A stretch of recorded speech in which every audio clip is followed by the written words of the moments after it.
On est réunis parce que nous inaugurons un pôle d'échange multimodal qui est en fait le parvis de la gare centre d'Avignon.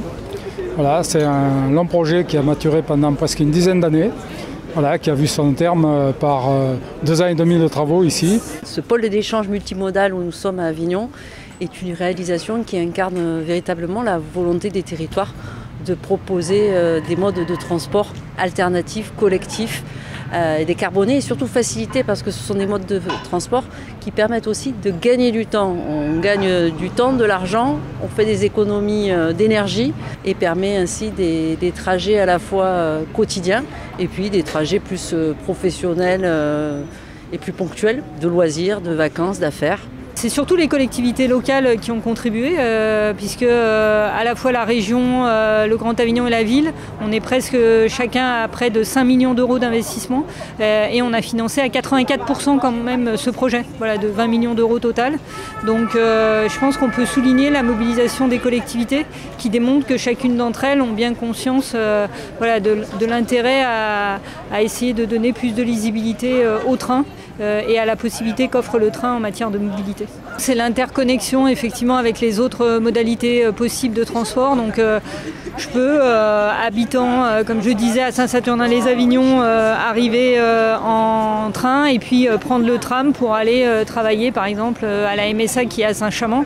Donc on voit effectivement qu'on peut basculer soit sur d'autres formes de transport en commun, soit sur la bicyclette qui a une large place ici, notamment avec des parkings sécurisés. On en avait encore peu à l'échelle de la ville.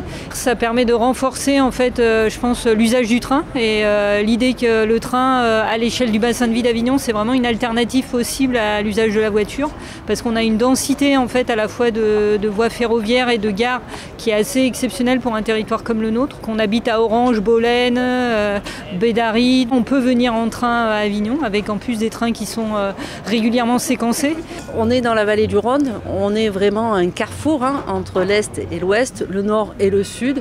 On a le réseau autoroutier et on a le réseau ferroviaire qui doit jouer ce rôle à plein pot d'interconnexion ferroviaire entre les grandes régions Occitanie et Auras. Ça fait partie d'une stratégie régionale forte, d'une volonté politique assumée autour de ce qu'on appelait le plan climat.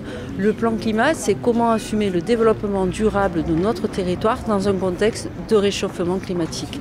Et ça passe par la décarbonation de nos transports, par des mobilités douces, des mobilités alternatives, du covoiturage, du transport en commun, qu'il soit par train, par bus. Et c'est tout ce package-là que la région promeut avec un budget qu'elle a augmenté de 43% pour son budget 2025. Pour l'avenir, la gare centre d'Avignon est une place centrale.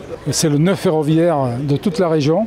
Et par conséquent, il y a un grand avenir pour continuer à développer ce parvis, enfin surtout les équipements de ce parvis pour les mobilités d'une manière tout à fait générale.